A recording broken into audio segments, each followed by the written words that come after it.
Hello everyone, welcome to study icon. मेरा नाम है संदीप गौर और आज हम करने वाले हैं मध्य प्रदेश का बहुत ही इंपॉर्टेंट टॉपिक, जो कि है आपका मध्य प्रदेश का गठन। देखिए दोस्तों, मध्य प्रदेश का गठन आप लोगों के लिए पढ़ना बहुत इंपॉर्टेंट है, क्योंकि जब भी आप एमपीजीके की तैयारी करते हैं तो आपको पता होना चाहिए कि मध्य प्रदेश में हमें क्या क्या किस प्रकार से जो आज हम मध्य प्रदेश देख पा रहे हैं, असल में ये कैसा हुआ करता था। अगर हम बात करें 1947 से लेकर 1956 के बीच में, तो मध्य प्रदेश कुछ अलग रूप में हुआ करता था। ऐसा जो आज हम मैप देख पा रहे हैं, ऐसा मध्य प्रदेश नहीं था। ये कुछ अलग रूप में हुआ करता था। आप देख सकते हैं कुछ इस प्रकार का दिखता था। तो ये था मध्य प्रदेश 1947 से लेकर 1956 के बीच में। 1947 की शुरुआती समय की अगर हम बात करें तो हमारा देश वहाँ पर आज़ाद ही हुआ था। शुरू की बात है, देश आज़ाद हुआ था। तो हो सकता है उसमें दो प्रकार के शासन हुआ करते थे। तो ये जो आपको मैप दिख रहा है ना, ये इसी प्रकार के जो शासित कुछ रियासतें थी, जैसे कि सरकारी रियासतें थी और कुछ ब्रिटिश प्रांत थे, उनको मिलाकर इसको बना दिया गया था। ये क्योंकि शुरुआत में इसको बनाना ही पड़ा, ज़रूरी था इसको बनाना, तो बनाया गया शुरुआत में। तो पहले हम इसको बनने से पहले हम ये समझते हैं कि देखिए, शुरुआत में जब आज़ादी का समय चल रहा था तो प्रशासनिक इकाइयाँ थीं अलग अलग अपने अपने तौर पर। ब्रिटिश काफ़ी समय से हमारे देश में राज कर रहे थे, तो उनका पूरी तरह कब्जे वाला क्षेत्र अलग था। जैसे कि मध्य प्रदेश में आपको बता दूं, सीपीएन बरार वाला जो क्षेत्र था वो पूरी तरह जो है अंग्रेज़ों का शासन था उस पर। और वहीं अगर हम बात करें कि बघेलखंड वगैरह हो गया, आपका ग्वालियर और इंदौर वगैरह हो गया, तो वहाँ पर देसी रियासतें थी और भी बहुत सारी थी। उदाहरण के तौर पर मैं आपको बता रहा हूँ। तो दो प्रकार से उस समय जब हमारा देश आज़ाद ही हुआ था, तो दो प्रकार के अलग अलग तरीके के वहाँ पर राज्य चला करते थे जस्ट कुछ समय पहले। तो ब्रिटिश शासन वाले जो क्षेत्र थे और जो देसी रियासतें थीं, इनको मिलाकर मध्य प्रदेश कुछ इस प्रकार का बनाया गया। तो देख सकते हैं आप लोग, ये वाला क्षेत्र बनाया गया मध्य प्रदेश का सबसे पहले। तो यहाँ पर आप देख सकते हैं, यहाँ पर मैक्सिमम सबसे ज़्यादा ब्रिटिश शासित एरिया था। ठीक है, ब्रिटिश शासित यहाँ पर बोलेंगे हम प्रदेश था। देखिए, प्रदेश में बार बार आपको बोलूँगा ना, प्रदेश का मतलब आप ये समझिए कि उस समय के ब्रिटिश जो कंट्रोल करते थे वो वाला हिस्सा, अलग अलग राज्य की बात कर रहा हूँ। तो यहाँ पर जो है ब्रिटिशों का राज्य हुआ करता था भाई। तो इसका ब्रिटिशों ने नाम रखा था पहले से, यहाँ पर जो है सीपीएन बरार, और जिसकी राजधानी ब्रिटिशरों ने पहले से बना के रखी थी नागपुर। अब ये कैसे किससे छीना, क्या हुआ, ये मैं भी आपको बताऊंगा। पहले मैं धीरे धीरे क्लियर करता हूँ आपको। तो सीपीएन बरार की राजधानी अंग्रेज़ों के पास पहले से थी, लेकिन जब हमारे 1947 में क्या हुआ कि कुछ और, जैसे छत्तीसगढ़ का हिस्सा हो गया, ये भी इसी में शामिल था, और जो बघेलखंड का बहुत सारा हिस्सा है इसी में शामिल था। तो हमारे देश आज़ाद होने के जस्ट बाद ही इस हिस्से का एक नया नाम रख दिया गया। इसका नाम रख दिया गया मध्य प्रदेश, या इसका नाम रख दिया गया स्टेट ए। दोनों ही नाम थे इसके, स्टेट ए और मध्य प्रदेश। तो अब ये अस्तित्व में आ चुका था, जिसका नाम था स्टेट ए और मध्य प्रदेश। स्टेट ए का कैटेगरी क्या होती है, इस कैटेगरी में किस प्रकार के राज्य आते हैं, आपके दिमाग में आ रहा होगा सर। स्टेट बी में किस प्रकार के राज्य आते हैं, स्टेट सी में किस प्रकार के राज्य आते हैं। हो सकता है कोई अमीर आता हो, गरीब आता है, ऐसा है कि कुछ, ऐसा कुछ नहीं है। मैं आपको समझाता हूँ इन कैटेगरी में किस प्रकार के राज्य आते हैं। तो जो हमारा स्टेट ए होता था, तो स्टेट ए ऐसे राज्य हुआ करते थे जहाँ पर एक गवर्नर शासन करेगा। जैसे ही स्टेट ए इसका नाम रख दिया, तो यहाँ पर जो है गवर्नर शासन करेगा, और इसी का नाम था मध्य प्रदेश। और इसकी राजधानी नागपुर थी। तो आपसे परीक्षा में पूछा जाता है तो मध्य प्रदेश की भोपाल से पहले राजधानी क्या थी, तो पता होना चाहिए नागपुर थी। मध्य प्रदेश की राजधानी जो है शुरुआत में नागपुर ही थी। तो ये वाले एरिया की राजधानी नागपुर हुआ करती थी। और स्टूडेंट, इसी के साथ मैं बता दूं कि पार्ट स्टेट ए में जो राज्य आते थे, ये देखिए पूरे हमारे भारत में 29 राज्य बनाए गए थे। 29 राज्यों में इनको डिवाइड किया गया था। अब 29 राज्यों में डिवाइड किया गया था, तो इसमें 9 राज्य ऐसे थे जो पार्ट बी में आते थे। अब सर पार्ट बी क्या होता है, तो पार्ट बी कैटेगरी वो होती है ये। तो मध्य प्रदेश के पास ये वाला हिस्सा एक बनाया गया जिसका नाम था पार्ट बी, या इसी को बोला गया मध्य भारत। इसमें क्या किया गया था, उत्तर की 25 रियासतें, पश्चिम की 25 रियासतें। ये पश्चिमी क्षेत्र है ना, ये पूर्वी, ये उत्तरी, ये पश्चिमी, ये दक्षिणी क्षेत्र। तो पश्चिम की 25 रियासतें, ज़्यादातर यहाँ पे राजपूत वगैरह के राज्य हुआ करते। तो 25 रियासतें जो थी, इनको मिलाकर एक कैटेगरी बनाई गई। उस कैटेगरी का नाम था मध्य भारत या स्टेट बी। तो एक अलग कैटेगरी में इनको रखा गया, उसका नाम था स्टेट बी।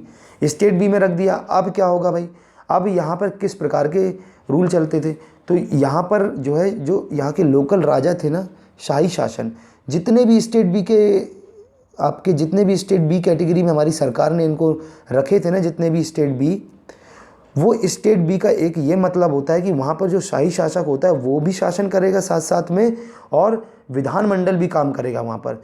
असल में क्या है, विधानमंडल वहाँ पे सबसे ज़्यादा मजबूती से रहेगा, विधानमंडल पूरी तरह ऑपरेट करेगा, लेकिन वहाँ पे जो शाही शासन रहेंगे उनको एज अ गवर्नर टाइप से उनको अपॉइंट किया जाएगा, जिसको हम उस समय राज्य प्रमुख के नाम से जानते थे, एक तरह से गवर्नर के जैसे। जैसे हमारे आज के राज्य में हम देख रहे हैं कि हमारे मध्य प्रदेश में मुख्यमंत्री शिवराज सिंह चौहान है, और गवर्नर जो है आनंदीबेन पटेल अभी शायद अतिरिक्त भार अभी संभाल रही हैं।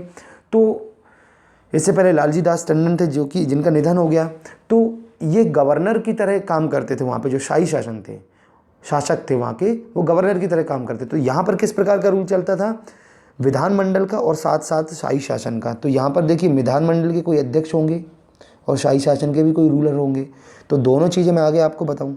अगर हम बात करें पार्ट सी की, तो पार्ट सी कैटेगरी के राज्य वो राज्य होते हैं जहाँ पर ब्रिटिश सरकार के आयुक्त ऑपरेट करते थे।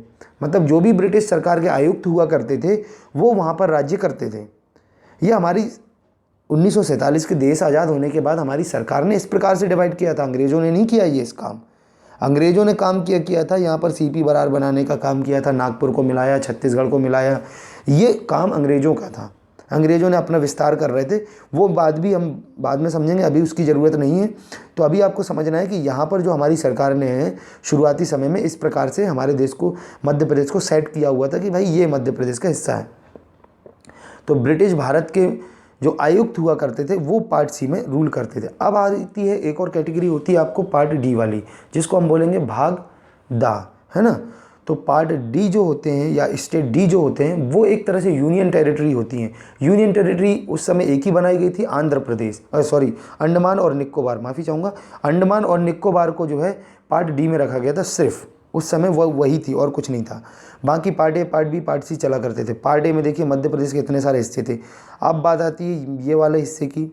तो पार्ट ए की अगर हम बात करें तो इसका नाम था CP-N बरार, ठीक है, CP-N बरार इसका नाम हुआ करता था।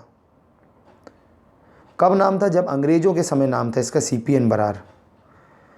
तो ये CP और बरार कैसे बना, देखिए सबसे पहले क्या किया था अंग्रेज़ों ने, इस क्षेत्र को, अगर हम हिस्ट्री की बात कर रहे हैं आप देखना थोड़ा सा, अंग्रेज़ों ने इस क्षेत्र को छीना है लोगों से, सिंधियाओं से छीना, ठीक है, किन से छीना, और आपको बता दूं कि कुछ जो क्षेत्र अंग्रेज़ों ने पेशवाओं से छीन लिया था, कुछ भोसलों से छीन लिया था, कुछ सिंधियाओं से छीन लिया था, और बेसिकली जो महाकौशल वाला जो क्षेत्र था इस पर कब्जा कर रखा था अंग्रेज़ों ने, है ना। जो महाकौशल वाला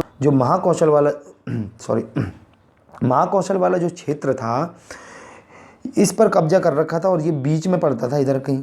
महाकौशल की राजधानी जो हुआ करती थी वो अपने आप में क्या थी, महाकौशल की राजधानी ये थी जबलपुर। जबलपुर महाकौशल की राजधानी थी। तो इस पर भी कब्जा था अंग्रेज़ों ने फिर आगे चल के जो ये महाकौशल क्षेत्र का नाम रख दिया गया था, जब इस पर कब्जा किया तो अंग्रेज़ों ने अपनी तरफ से रखा इसका नाम सागर नर्मदा टेरिटरीज़। इस क्षेत्र का नाम रख दिया गया सागर नर्मदा टेरिटरीज़, ठीक है। अब कहानी ये होती है कि जब ये सागर नर्मदा टेरिटरीज, भाई इतने में तो इनका पेट नहीं भरने वाला था, अंग्रेज़ तो धीरे धीरे सब पर कब्जा कर रहे थे। फिर उन्होंने नागपुर को छीन लिया भोसलों से, तो नागपुर भी आ गया इसके अंदर। अब नागपुर आ गया तो 1861 में क्या किया इन लोगों ने, इसी नागपुर के आने के बाद ये जो आपका नर्मदा जो था, सागर नर्मदा क्षेत्र टेरिटरीज नाम से जिसका रखा गया था, इसको नागपुर मिलाने के बाद इसका नाम रख दिया है सेंट्रल प्रोविजेंस, CP रख दिया गया, CP। अभी सिर्फ इसका नाम CP था, सेंट्रल प्रोविजेंस था। और फिर आगे चल के इनकी बड़ी नीयत ख़राब थी भाई, इन्होंने फिर है ना जो विदर्भ वाला क्षेत्र था जो कि हैदराबाद के रियासत के अंतर्गत आता था, जिसको हम बरार नाम से जानते थे, तो इन्होंने क्या किया, उस बरार को भी कब्जा कर लिया भाई, बरार को भी इसके साथ मिला लिया, सेंट्रल प्रोविडेंस के साथ, CP के साथ। तो अब बरार के जो 4 राज्य थे, 4 ज़िले थे, सॉरी है ना, राज्य बोल दिया गलती से, 4 ज़िले थे जो बरार के, वो भी इन्होंने छीन छान के क्या किया, अपने पास CP में मिला लिए। अब साथ में क्या किया, छत्तीसगढ़ को भी छीन लिया, छत्तीसगढ़ का क्षेत्र भी छीन लिया। किससे छीना, ये भी हैदराबाद जो साम्राज्य उन्हीं से छीना, हैदराबाद की रियासतों से ये छीना गया। तो ये चीज़ों को मिला लिया गया सीपी के साथ। जब ये सीपी के साथ यहाँ पे 4 ज़िले जो हैं बरार के मिलाए गए और छत्तीसगढ़ को छीन कर मिलाया गया, तो अब ये सीपी का एक और नया नाम आ गया सामने। सीपी हटा गया, मैंने निकल लिया सीपी और बरार, क्योंकि बरार भी जोड़ लिया गया ना इसमें। तो कई बार जो है आपसे पूछा जाता है कि मध्य प्रदेश का पुराना नाम क्या था, तो मध्य प्रदेश का पुराना नाम था सीपी और बरार, याद रखना है आपको, ठीक है। सीपी और बरार नाम से मध्य प्रदेश जाना जाता था। फिर जब समय बीतता गया, अच्छा जब इन्होंने चीज़ छीन लिया था, इसका नाम सीपी बरार रख दिया था, तो नॉर्मल सी बात है, यहाँ पे नागपुर भी इनके पास था पहले से, तो नागपुर इसको राजधानी इन्होंने बना दी। सीपी और बरार की राजधानी क्या बना दी, नागपुर। अब बात करेंगे कि यार महाकौशल, कई लोग, आपको कई बुकों में पता होता है कि महाकौशल को एक अलग क्षेत्र बता दिया जाता है। तो देखिए महाकौशल एक अलग क्षेत्र नहीं है, वो सीपी और बरार का ही हिस्सा है। तो देखिए महाकौशल में आपको मैं बता दूं कि अंग्रेज़ों के समय जो है इसको सेंट्रल प्रोविडेंस में ही शामिल किया गया था। महाकौशल को जीत कर सेंट्रल प्रोविडेंस ही बनाया गया था इसको, जिसकी राजधानी थी जबलपुर। याद रखना है आपको, परीक्षा में पूछा जा सकता है कि महाकौशल क्षेत्र की राजधानी क्या थी। महाकौशल में बहुत सारे क्षेत्र आ जाते थे, जैसे कि आपको बता दें कि सागर आता था, सागर, दमोह, नरसिंहपुर, जबलपुर, छिंदवाड़ा, बालाघाट, शहडोल, मंडला, बहुत सारे एरिया थे जो शहडोल, मंडला, और आपको शिवनी आ जाएगा। फिर उसके बाद आगे बात करेंगे कि बैतूल आ जाएगा आपका, बैतूल ये इधर कहीं है ना, बैतूल के बाद फिर होशंगाबाद, खंडवा, डिंडोरी, खरगोन, बहुत सारे जो क्षेत्र थे वो महाकौशल के अंदर, बहुत बड़ा क्षेत्र था। और फिर कुछ छत्तीसगढ़ के भी आते थे इसके अंतर्गत, ऐसी बात नहीं है। इसी महाकौशल में आपने सुना होगा रायपुर, बिलासपुर वगैरह, अंबिकापुर, राजगढ़, दुर्ग वगैरह, तो इसी के अंदर आते। और राजनांदगांव भी आता था। राजनांदगांव थोड़ा याद रखना इंपॉर्टेंट है ना, इंपॉर्टेंट इसलिए कि इसको जो है आगे हम डिस्कस करेंगे, चलिए बाद में बताएंगे। तो इस प्रकार से ये अंग्रेज़ों ने अपने आप को अपना ये गढ़ बना रखा था, इतना एक राज्य बना रखा था अपने लिए, जिसका नाम रखा था सीपी एंड बरार। उसी को आगे चल के हमारे देशवासियों ने क्या किया, हमारे नेताओं ने, हमारी सरकार ने इसी का नाम रख दिया मध्य प्रदेश, और इसी को पार्ट ए कैटेगरी में डाल दिया कि भैया ये मध्य प्रदेश है, इसकी राजधानी नागपुर है, और इसको पार्ट ए में डाल दिया। अब यहाँ पे गवर्नर रूल करेगा, समझ गए। अब अगर हम बात करते हैं आगे की, तो हाँ, अगर हम बात करें फिर इसी प्रकार हम पार्ट बी भी मैं अभी समझाऊंगा आपको, पार्ट सी भी समझाऊंगा। उससे पहले मैं आपसे थोड़ा सा यहाँ पे डिस्कस करना चाहूँगा। एक चीज़ हम यहाँ पे डिस्कस करेंगे, अब हम बहुत ही प्यार से एक चीज़ समझने वाले हैं। 1947 से लेकर 1956 के बीच में क्या क्या हुआ मध्य प्रदेश में, वो हम समझेंगे सबसे पहले। अभी तो मैं आपको ओवरव्यू दे रहा था, अभी जो है कंटिन्यू क्लास रहेगी। और 1956 से लेकर सन 2000 के बीच में मध्य प्रदेश में क्या बदलाव आए वो भी हम समझने वाले हैं। और 2000 से लेके अब तक मध्य प्रदेश में क्या बदलाव आए, तो आप दिमाग लगा सकते हैं कि यहाँ पर जो हुआ होगा, क्या हुआ होगा, देसी रियासतों को मिलाया गया होगा, अंग्रेज़ों के प्रांत को मिलाया गया था। यहाँ पे part A, part B, part C, समझ गए ना, ये वही कहानी थी जो मैं अभी आपको समझा रहा था। तो ये कहानी सब यहाँ पे चल रही थी। अब एक दूसरी कहानी स्टार्ट होगी भैया। 1956 से लेकर सन 2000 के बीच में क्या होगा, राज्य पुनर्गठन आयोग आएगा, जिसमें से कुछ हिस्से क्या करेंगे, महाराष्ट्र को दे दिया जाएगा, कुछ हिस्से राजस्थान को दे दिए जाएंगे, उनसे ले भी लिया जाएगा कुछ कुछ हिस्से, तो वो हम यहाँ पर समझेंगे, इस जगह पर समझने वाले हैं। फिर उसके बाद सन 2000 भी यहाँ पर आता है। तो देखिए अगर हम सन 2000 भी आता है तो फिर यहाँ पर देखिए क्या होगा, छत्तीसगढ़ अलग होगा मध्य प्रदेश से। तो कितने राज्य लेकर जाएगा छत्तीसगढ़, कितने राज्य मध्य प्रदेश में बचेंगे, कौन कौन से ज़िले बनाए गए हैं, तो वो सारी चीज़ें हम यहाँ पर समझेंगे, ठीक है। कितने ज़िलों का गठन हुआ, किस आयोग ने किया, क्या क्या है, तो ये बहुत इंपॉर्टेंट हो जाता है आपके एग्ज़ाम पॉइंट ऑफ व्यू से। देखिए आप लोगों को ये जानना ज़रूरी है सबसे पहले तो। फिर उसके बाद अगर हम बात करेंगे सन 2000 की बात करेंगे, तो सन 2000 में क्या होगा कि ज़्यादा से ज़्यादा क्या हुआ मध्य प्रदेश में, नए नए राज्य बने हैं बस, और सॉरी राज्य नहीं यार, माफ़ी चाहूँगा, ज़िले बने हैं। जैसे कि हाल ही में निवाड़ी बनाया गया, फिर उससे पहले अलीराजपुर था, फिर उससे पहले राजनांदगांव, फिर ऐसे सीधी, सिंगरौली वगैरह। तो ये आपको पता है ना कि सिंगरौली वगैरह बनाया गया। फिर उसके बाद ये जो है 2000 के बाद ही घटनाएं घटी है ना ये सब। तो ये वाली घटनाएं हम यहाँ पर पढ़ने वाले थे। इसको मैं 3 कैटेगरी में डिवाइड करके आपको पढ़ाऊँगा। तो चलिए, तो हम समझ रहे थे, क्या समझ रहे थे हम, यहाँ पर थोड़ी सी हिस्ट्री की बातें कर रहे थे। तो ये हमारा था मध्य प्रदेश, जिसकी राजधानी थी नागपुर। और अगर हम बात करें पार्ट बी की, तो इसकी 25 रियासतें, 25 देसी रियासतों को मिलाकर पार्ट बी बनाया गया था। 25 देसी रियासतों को बनाकर पार्ट बी बनाया गया था, लेकिन इसका नाम रखा गया था मध्य भारत। मध्य भारत इसका नाम था। और ये पार्ट बी बहुत ही इंपॉर्टेंट हो जाएगा, क्योंकि यहाँ पर सिर्फ किस प्रकार का रूल चलता था, शाही शासन भी चलता था, और साथ में यहाँ पर 9 राज्यों की तरह विधानमंडल भी थे। क्या था, एक ये जो स्पेशल इसमें याद रखना है, मध्य भारत को 25 रियासतों को मिलाकर बनाया गया। अब ये 25 रियासतें मिली तो हो सकता है भाई कोई रियासत वाला बड़ा पावरफुल बोले नहीं भाई हम ही राज्य करेंगे, हम ही यहाँ पे मुख्यमंत्री बनेंगे, ऐसा कुछ था। तो क्या किया गया, हमारी भारत सरकार ने यहाँ पे एक नया रूल चालू किया, विधानमंडल का शासन। तो विधानमंडल यहाँ पे शासन करता था, विधानमंडल शासन करता था, मेन ऑपरेशन जो है मेन ऑपरेट करता था विधानमंडल, लेकिन साथ में इज्जत देने के लिए जो है शाही शासक थे जो वहाँ के, उनको भी इज्जत देने के लिए राज्य प्रमुख बना दिया गया। जैसे कि हम बात करें ग्वालियर के सिंधिया की, तो ग्वालियर के सिंधिया को राज्य प्रमुख बनाया गया था। वहीं हम बात करें इंदौर के होलकर की, तो इनको बनाया गया था राज्य उप प्रमुख। तो ये एक प्रकार से गवर्नर की तरह काम करते थे, है ना।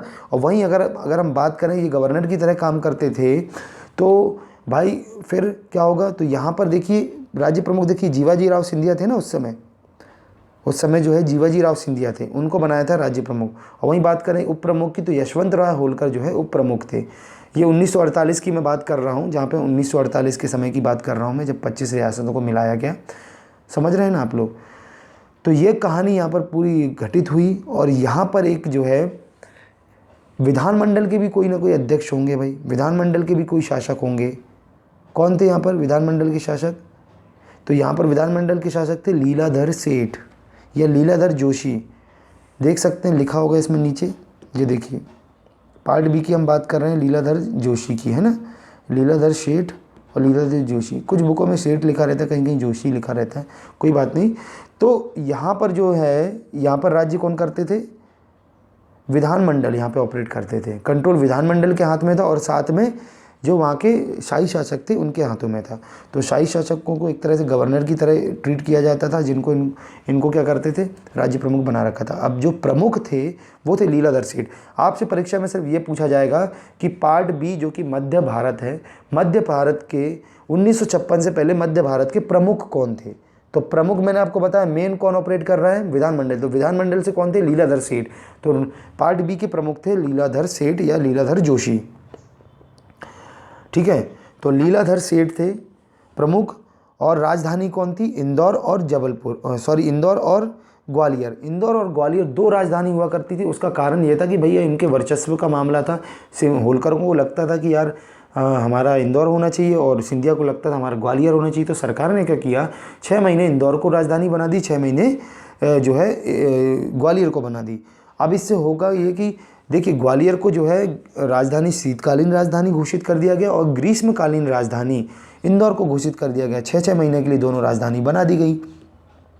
अब 6-6 महीने के लिए दोनों राजधानी बनी, तो कई बुकों में आपको ग्वालियर दिया होता है 6.5 मंथ और कई बुकों में इंदौर दिया होता है 5.5 मंथ। तो ये भी चलेगा, ये भी आपको याद रखना है एग्जैक्ट डेटा भी, लेकिन मेरे हिसाब से आपको 6 मतलब 6 महीने याद रखना है, ज़्यादा याद नहीं रखना, ठीक है, 6 महीने के लिए। अब हम आते हैं पार्ट सी की तरफ। तो पार्ट सी हमारा इस प्रकार से, जो कि रीवा वाला बघेलखंड और किसको मिलाया गया, इसको एक मिनट थोड़ा सा गले में प्रॉब्लम हो रही, चलिए। बहुत बढ़िया स्टूडेंट्स, तो आप लोग समझते जाइए, बिल्कुल ध्यान से समझते जाइए स्टूडेंट्स, बहुत ही इंपॉर्टेंट है आप लोग। और ये पार्ट सी एक ऐसी कैटेगरी का राज्य था जिस पर राज्य कौन करता था, ब्रिटिश भारत के जो आयुक्त हुआ करते थे वो यहाँ पर राज्य किया करते थे। उनको यहाँ पर अपॉइंट किया गया था सरकार की तरफ से कि भैया आप यहाँ पर जो है अपॉइंट करेंगे, क्योंकि उस समय जो है चुनाव वगैरह नहीं हुए थे, मुख्यमंत्री किसी को नहीं बनाया गया था। शुरुआती समय में संविधान का काम चल रहा था, है ना।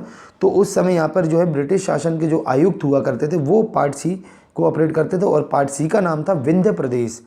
विंध्य प्रदेश नाम था। तो यहाँ पर जो है बिल्कुल विंध्य प्रदेश यहाँ पर नाम था। तो क्या होता है कि इस विंध्य प्रदेश में आयुक्त ऑपरेट करते हैं, और यहाँ पर रीवा जो है इसकी राजधानी हुआ करती थी। क्या थी, रीवा राजधानी थी। देख लीजिए आप लोगों को यहाँ पर लिखा हुआ है, उत्तर की रियासतों को 38 रियासतों को मिलाकर इसको बनाया गया था भाई। कितनी, 38। यहाँ पर लिखा नहीं है, आप लोग नोट कर लीजिए तो ज़्यादा अच्छा रहेगा। ये जो विंध्य प्रदेश था आपका पार्ट सी वाला, इसमें 38 देशी रियासतों को मिला लिया गया था और इसके अंदर डाल दिया, मिलाकर यहाँ पर जो है इसको कवर किया गया। और क्या किया गया, इसका नाम दे दिया गया विंध्य प्रदेश, ठीक है। और इसी के साथ साथ इसकी राजधानी थी रीवा। अभी आप यहाँ पर इसको कैंसिल कर लें अभी, है ना, इसको भोपाल को भी कैंसिल कर लें। क्यों ऐसा बोला मैंने, भोपाल एक अपने आप में एक अलग राज्य था, भोपाल जो है अपने आप में एक अलग राज्य था, लेकिन इसमें पार्ट सी की कैटेगरी में इसको रखा गया था। उत्तर की 38 रियासतों को मिलाकर विंध्य प्रदेश बनाया गया, जिसकी राजधानी थी रीवा। याद रखिएगा दोस्तों, विंध्य प्रदेश बनाया गया था जिसकी राजधानी थी रीवा, और यहाँ के रूल कौन करते थे? ब्रिटिश भारत के आयुक्त। चलिए बहुत बढ़िया, इतना तो आपको ये चीज़ें समझ में आ गई होंगी आई होप। अगर हम बात करते हैं आगे की, तो आगे अगर हम बात करें भोपाल की, तो भोपाल भी पार्ट सी कैटेगरी में रखा गया। अब इस मैप में भोपाल यहाँ पर मैं आपको दर्शा देता हूँ, इधर कहीं भोपाल पड़ेगा, यहाँ कहीं है ना। तो भोपाल भी एक अपने आप में एक आज़ाद रियासत था। अभी सरकार इसका कुछ नहीं कर पा रही थी। भोपाल के जो शासक थे हामिदुल्ला, तो वो अपनी ही बात में अड़े हुए थे कि भाई हमें विलय नहीं करना है, हम एक स्वतंत्र राज्य रहेंगे और स्वतंत्र ही रहना चाहते हैं। तो वो थोड़ी सी एक प्रॉब्लम क्रिएट हो रही थी, तो उनको जो है अभी किसी के साथ विलय नहीं किया गया। तो अभी जो है भोपाल अपने आप में अलग था, लेकिन इनको पार्ट सी कैटेगरी में रख दिया गया था। पार्ट सी का मतलब ये होता है कि यहाँ पे आयुक्त काम करेगा। ठीक है, जब भी ये जो है देश के अंदर आएगा तो यहाँ पे आयुक्त काम करेगा। ये पार्ट सी कैटेगरी में रख दिया गया था। समझ गए आप लोग? इतना तो आप लोगों को आई होप आप लोगों को समझ में आ गया होगा। तो विंध्य प्रदेश के प्रमुख बनाए गए थे, विंध्य प्रदेश ही है ना हमारा। शुरुआत में विंध्य प्रदेश के जो प्रमुख बनाए गए थे वो मार्तंड सिंह बनाए गए थे, जो कि रीवा के राजा थे। अब बोलोगे सर आपने बोला आयुक्त का शासन हुआ करता था। बिल्कुल, आयुक्त यहाँ पर ऑपरेट करते थे, लेकिन प्रमुख जो बनाए गए थे वो बनाए गए थे मार्तंड सिंह शुरुआती समय में। 1948 की बात कर रहा हूँ। तो बघेलखंड और यहाँ पर बुंदेलखंड की 38 रियासतों को जब मिला लिया गया, बघेलखंड और बुंदेलखंड की 38 रियासतों को जब मिलाया गया, तो इनको पहले अलग अलग रखा गया, दो दो अलग भागों में रखा गया। पहले क्या है, एक बुंदेलखंड की अलग थी इकाइयाँ और बघेलखंड की अलग इकाइयाँ थी। मतलब आप ये समझ के चलो कि अगर हम बात करें राज्य की, ज़िलों की, तो यहाँ पर समझ लो सिर्फ 2 ही ज़िले थे शुरुआत में। ऐसा मैं आपको समझाने के लिए बोल रहा हूँ। जो विंध्य प्रदेश में समझ लो 2 ज़िले थे अभी आज के समय के हिसाब से, आपको समझाने के लिए बोल रहा हूँ। ज़िले नहीं है ऐसा मत बोलना, मेरी बात को क्या गलत है। तो यहाँ पे जो बुंदेलखंड वाला क्षेत्र था, एक बघेलखंड वाला।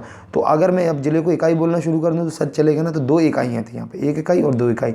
तो इन दोनों इकाइयों में एक थी बघेलखंड और एक थी आपकी बुंदेलखंड। तो यहाँ पर जो प्रमुख बनाए गए थे शुरुआती समय में, वो बनाए गए थे राजा मार्तंड सिंह, जो कि रीवा के महाराज भी हुआ करते थे। तो 1948 में बघेलखंड और बुंदेलखंड को संयुक्त रूप से फिर जोड़ दिया गया 1948 में। ठीक है, 1948 में इनको जोड़ दिया गया और फिर इसको एक मंत्रिमंडल के गठन किया गया, जिसमें यहाँ के प्रमुख बनाए गए थे अवधेश प्रताप सिंह। कौन बनाए गए थे? अवधेश प्रताप सिंह बनाए गए थे मंत्री, यहाँ के मंत्रिमंडल के जो अध्यक्ष थे, और फिर बाकी आगे काम होते रहे। तो पार्ट सी 1950 में जो है फिर आगे आके पार्ट सी की कैटेगरी में आ गया, जिसका मतलब था यहाँ पे अब होना चाहिए, यहाँ पे क्या होना चाहिए, लोकतंत्र का शासन होना चाहिए। तो ये बड़ी समस्या हुआ करती थी। तो पार्ट सी के लिए governor of part C state act pass किया गया। क्या पास किया गया? Governor of part C state pass किया गया, जो कि 2 अप्रैल 1952 में यहाँ पे मुख्यमंत्री बनाए गए थे शंभूनाथ शुक्ल के नेतृत्व में जो है यहाँ पर गठन हुआ था। ठीक है, ये गवर्नर ऑफ पार्ट सी है, ये आया गवर्नर ऑफ पार्ट सी, ताकि यहाँ पर लोकतंत्र आ जाए अच्छे से।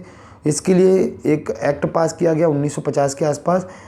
ठीक है, governor of part C state act, और जिसमें 1952 में यहाँ पर मुख्यमंत्री शंभूनाथ शुक्ल के नेतृत्व में मंत्रिमंडल का गठन किया गया। यहाँ पर मतलब कि शंभूनाथ शुक्ला जो थे उनको मुख्यमंत्री बना दिया गया और उनने अपना मंत्रिमंडल बना लिया। मंत्रिमंडल मतलब कि जैसे कि आपका होता है, अरे यार बहुत सारे मंत्री होते नहीं है, क्या बोलते हैं इनको, कोई हो गया आपका राज्य मंत्री हो गए किसी चीज़ के, शिक्षा मंत्री हो गए, कहीं कुछ होते नहीं है आपके।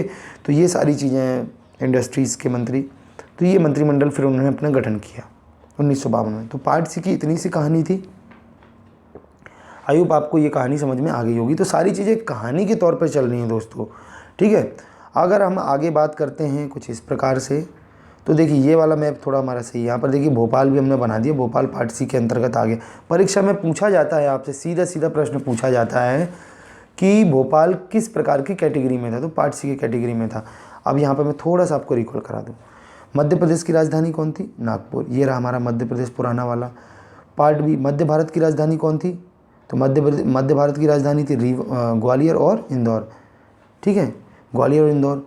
और रीवा की राजधानी, विंध्य प्रदेश की राजधानी क्या थी? रीवा, याद रखिएगा, इतना समझ में आ गया होगा।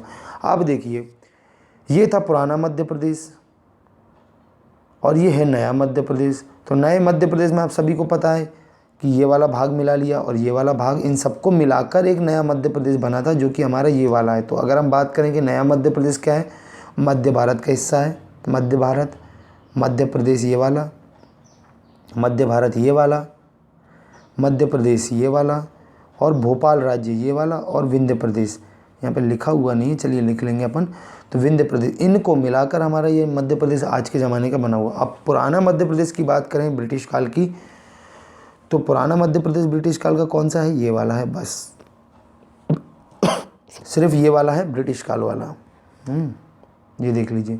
तो यहाँ पर क्या थे? पूर्वी छत्तीसगढ़ था, बिल्कुल। महाकौशल का ये बड़ा वाला क्षेत्र था। सेंट्रल प्रोविजंस, मैंने आपको बताया सेंट्रल प्रोविजंस में महाकौशल आ गया था पूरा, और सेंट्रल प्रोविजन में नागपुर आने के बाद इसको महाकौशल बना लिया गया था, सीपी और बरार, पर बाद में आगे बरार को भी ले लिया गया, तो सीपी और बरार नाम। तो ये था हमारा पुराना मध्य प्रदेश, समझ गए ना? ये है पुराना मध्य प्रदेश, इस प्रकार से। चलिए, तो अगर हम बात करते हैं पुराने मध्य प्रदेश की, तो ये मैंने आपको सारी चीज़ें समझाई हुई हैं, तो आप इसको समझ लेते हैं कि सबसे पहले अंग्रेजों ने क्या किया? पेशवा, सिंधिया और भोसलों से महाकौशल पर कब्जा कर लिया, बीच वाले पे। फिर सागर नर्मदा टेरिटरी बनाया उसको, फिर नागपुर को छीन लिया गया। फिर उसके बाद 1961 में जो है नागपुर और को सेंट्रल प्रोविजन बनाया। मैंने अभी पुराना समझाया, तो आप लोग फटाफट देख लीजिए। फिर 4 राज्यों को मिलाया, फिर उसके बाद सेंट्रल प्रोविजन बरार, राजधानी नागपुर बना दी। तो ये नोट्स बीच में आ गए हैं, लेकिन मैंने आपको डिटेल में समझाया हुआ है, तो आप लोग जो है इसको फटाफट स्क्रीनशॉट लेके आप समझते रहें। देखिए, पार्ट ए की रियासतों में मैंने अभी आपको बताया 1950 में महाकौशल और छत्तीसगढ़ की कुछ और रियासतों को मिलाकर पार्ट ए बनाया गया था 1950 में। उससे पहले क्या था? मध्य प्रदेश भी था। तो पार्ट ए को ही हम मध्य प्रदेश बोलते हैं। पंडित रविशंकर शुक्ल मुख्यमंत्री थे। राज्यपाल, अभी मैंने आपको बताया नहीं, राज्यपाल थे राघवेंद्र राव। इतना ज़्यादा इंपॉर्टेंट नहीं है, लेकिन फिर भी आप लोग ये रखिएगा याद। MPPSC अगर तैयारी कर रहे हैं तो राज्यपाल भी याद रखें, राघवेंद्र राव। चलिए, अगर हम आगे बात करें कि मध्य भारत पार्ट बी की, तो मैंने बड़े अच्छे से समझाया आपको। पार्ट बी कौन सा हिस्सा था? हमारा ये वाला हिस्सा था, बड़े अच्छे से समझाया। 25 रियासतों को मिलाकर बनाया गया। तो वही चीज़ें आपको यहाँ पर लिखी हुई हैं। 1948 में 25 रियासतों को मिलाकर भारत बनाया गया, मध्य भारत बनाया गया, ये वाला है ना।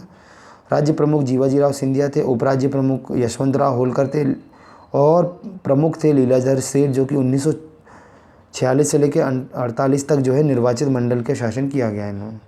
शीतकालीन राजधानी ग्वालियर और ग्रीष्मकालीन राजधानी इंदौर। फिर राज्य पुनर्गठन आयोग के समय तखतमल जैन जो है मध्य भारत के मुख्यमंत्री थे। कौन थे? तखतमल जैन। एक्स्ट्रा फैक्ट है, याद रखिएगा। चलिए, नेक्स्ट अगर हम बात करते हैं विंध्य प्रदेश की, तो विंध्य प्रदेश कौन सा था? आपका ये वाला विंध्य प्रदेश था ना, जिसकी राजधानी रीवा थी। तो विंध्य प्रदेश में देखिए, स्वतंत्रता के बाद 1948 में बघेलखंड और बुंदेलखंड की 38 रियासतों को मिलाकर क्या बनाया गया था? विंध्य प्रदेश बनाया गया था। राजधानी क्या थी? रीवा। शुरुआत में, आगे भी रीवा रही है। इसको 2 इकाइयों में शुरुआत में रखा गया था, बघेलखंड और बुंदेलखंड, और प्रमुख उस समय बनाए गए थे मार्तंड सिंह, जब 2 इकाइयाँ थी, बघेलखंड और बुंदेलखंड। फिर आगे चल के बघेलखंड और बुंदेलखंड को मिलाकर एक मंत्रिमंडल का गठन किया गया, और उसमें प्रमुख बनाए गए थे अवधेश प्रताप सिंह, है ना, अवधेश प्रताप सिंह। तो देखिए, यहाँ पर थोड़ा सा मिसप्रिंट हो गया है, हट गया है। तो अवधेश प्रताप सिंह मैंने आपको प्रीवियसली अभी बताया जस्ट, है ना। पार्ट सी आया, जब पार्ट सी का मतलब गवर्नर एक्ट आया, फिर ये सारी चीज़ें अभी जस्ट मैंने आपको बताया। तो इतना कुछ मैंने विंध्य प्रदेश के बारे में आपको बताया। उसके बाद हम बात करते हैं भोपाल राज्य की। तो भोपाल राज्य मैंने अभी डिस्कस नहीं किया है आप लोगों को। देखिए, भोपाल राज्य जो है, क्या हुआ था कि अफ़गान सरदार थे दोस्त मोहम्मद खान, इन्होंने नींव रखी थी भोपाल राज्य की। इन्होंने क्या किया था, जब भोपाल राज्य की नींव रखी, उस समय क्या किया दोस्त मोहम्मद खान ने, जैसे कि बैरसिया और शमशादाबाद, है ना, शमशाबाद भोपाल के पास ही पड़ता है। बैरसिया तो आप सभी को पता है कि बैरसिया एक अलग ही भोपाल से जुड़ा हुआ है, बैरसिया भोपाल में ही है भाई, है ना, ऐसा मत समझ लेना। तो बैरसिया और शमशाबाद को अफ़गान शासक थे जो दोस्त मोहम्मद खान, इन्होंने जीता भाई, सबसे पहले जीता इसको, और फिर भोपाल राज्य का यहाँ पर गठन किया। आगे चल के इन्होंने क्या किया कि चौहान जो राज्य करते थे जगदीशपुर में, है ना, तो जगदीशपुर छीना चौहान से। अब आज के समय में जगदीशपुर का नाम इस्लाम नगर है। आप लोग कभी अगर भोपाल में रहते हैं स्टूडेंट्स, तो ज़रूर जाइएगा आप लोग। देखिए, मैं आपको बताता हूँ, इस्लाम नगर का किला बहुत ही प्यारा किला है। मेरे इंस्टाग्राम पे आप जाइएगा, मेरे इंस्टाग्राम पे मैंने इस्लाम नगर की बहुत सारी फ़ोटो डाली हुई है, डिस्क्रिप्शन में लिंक है। मतलब मैं खुद गया हूँ घूमने, तो वहाँ पे फ़ोटो क्लिक करके मैंने डाली हुई है, येलो शर्ट में होंगी तो देख लीजिएगा अगर आपको इस्लाम नगर देखना है तो। चलिए वो तो थोड़ा सा चलिए कोई बात नहीं। तो यहाँ पे इस्लाम नगर का किला है, काफ़ी अच्छा है, घूमने लायक जगह है। आसपास पूरा गांव बिल्कुल इसमें बसा हुआ पैक है। तो जगदीशपुर को जीता था अफ़गान सरदार ने, दोस्त मोहम्मद खान ने, फिर इसका आगे चल के इसका नाम रख दिया गया इस्लाम नगर। तो इस प्रकार से भोपाल राज्य बढ़ता गया, भोपाल अपने आप में राज्य रहा। और 1948 में क्या हुआ, फिर आगे चल के इनमें नवाबों का राज्य रहा है। तो नवाबों में आप सभी को पता है आखिरी नवाब थे हमीदुल्ला खां, जो कि भोपाल में राज्य करते थे। तो 1948 में इन्होंने क्या किया था कि जब देश आज़ाद हुआ 1947 में, तो हमीदुल्ला खान ने देश के साथ विलय करने के लिए मना कर दिया कि भैया मैं नहीं मिलूँगा देश के साथ, मैं अपना एक अलग ही देश बना के रखना चाहता हूँ। तो सरकार ने यहाँ पे जो क्या किया, फिर जनमत करवाया। तो जनमत में क्या हुआ कि भाई जो जनता थी वो तो चाहती थी कि देश के साथ मिलना, लेकिन सिर्फ राजा जो था हमीदुल्ला खां थे, इन्होंने नहीं चाहा कि मिलना। तो फिर क्या किया सरकार ने, जनमत के अकॉर्डिंग ही हमीदुल्ला खां के साथ 1948 में विलय के लिए जो है 1949 में इनके साथ समझौता कर लिया और विलय कर लिया। तो 1949 में भोपाल भी मध्य प्रदेश के अंतर्गत आ गया। भोपाल के चीफ कमिश्नर जो थे, ये शुरुआत में चीफ कमिश्नर शासित प्रदेश बनाया गया भोपाल। जैसा कि आपको मैंने शुरुआत में क्या बताया था, पार्ट सी जो था वो आयुक्तों द्वारा यहाँ पर इसको ऑपरेट किया जाता था। किनके द्वारा? आयुक्तों द्वारा।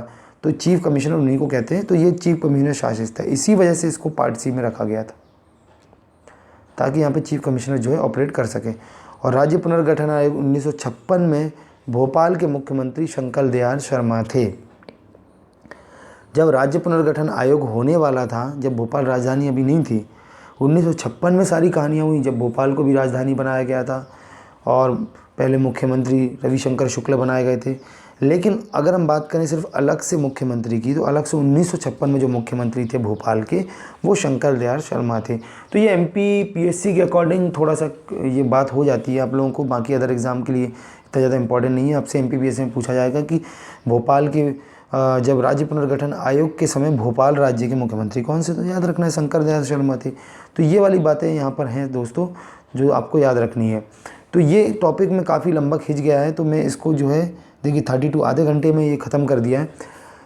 अब मैंने इसको इतना समय लेके इतना डिटेल में इसलिए पढ़ा है क्योंकि जब मैंने इसकी पहली क्लास कराई थी स्टूडेंट्स को मैंने थोड़ा सा ज़्यादा डिफ़िकल्ट लगा उनको, डिफ़िकल्ट इन द सेंस कि मैंने एक अलग लेवल पे पढ़ा दिया था, जो कि MPPSC के बच्चे का और थोड़ा सा ज़्यादा लेवल पे पढ़ा दिया था। मैंने पूरी हिस्ट्री बता दी थी वहाँ पे, किस प्रकार से उन्होंने भोसलों को हराया, किस प्रकार से क्या क्या, तो ये ज़्यादा हो जा गया था। तो इस वजह से मैंने इसको थोड़ा सा सिंप्लीफाई कर दिया इस क्लास को। अच्छा, अब हम बात करते हैं मुद्दे की। तो दोस्तों देखिए, अगर आप इस चैनल में नए हैं और पहली बार क्लास को अटेंड कर रहे हैं, तो प्लीज़ आप हमारे चैनल को सब्सक्राइब ज़रूर कीजिए, हमें मोटिवेट करने के लिए। इसी प्रकार मैं आप लोगों के लिए जो है डिटेल वाली क्लासेस लेकर आता रहता हूँ।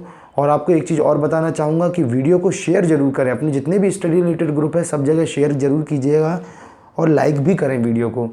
चैनल को सब्सक्राइब करने के साथ साथ आपको बता दूं कि डेली जो हमारी क्लास रहती है MCQ वाली 6 बजे वाली MCQ क्लास भी अटेंड करें, क्योंकि अगर आप MPG के डिटेल में पढ़ रहे हैं तो MCQ भी अटेंड करना ज़रूरी है।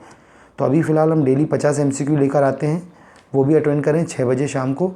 तो इस वीडियो को अब यहीं समाप्त करते हैं और चलिए कल हम नई वीडियो के साथ फिर मिलते हैं। इसी टॉपिक को हम नेक्स्ट वीडियो में ख़त्म कर देंगे। इसके पार्ट 2 में पूरी तरह राज्य का पुनर्गठन, आपका पूरे राज्य जितने जितने गठन हुए हैं आज तक के, सब हम यहाँ पर पूरे गठन अगली वीडियो में कंप्लीट कर देंगे। फिर उसके बाद हमारा तीसरा टॉपिक कुछ और होगा। तो चलिए इस वीडियो को यहीं समाप्त करता हूँ। जय हिंद दोस्तों।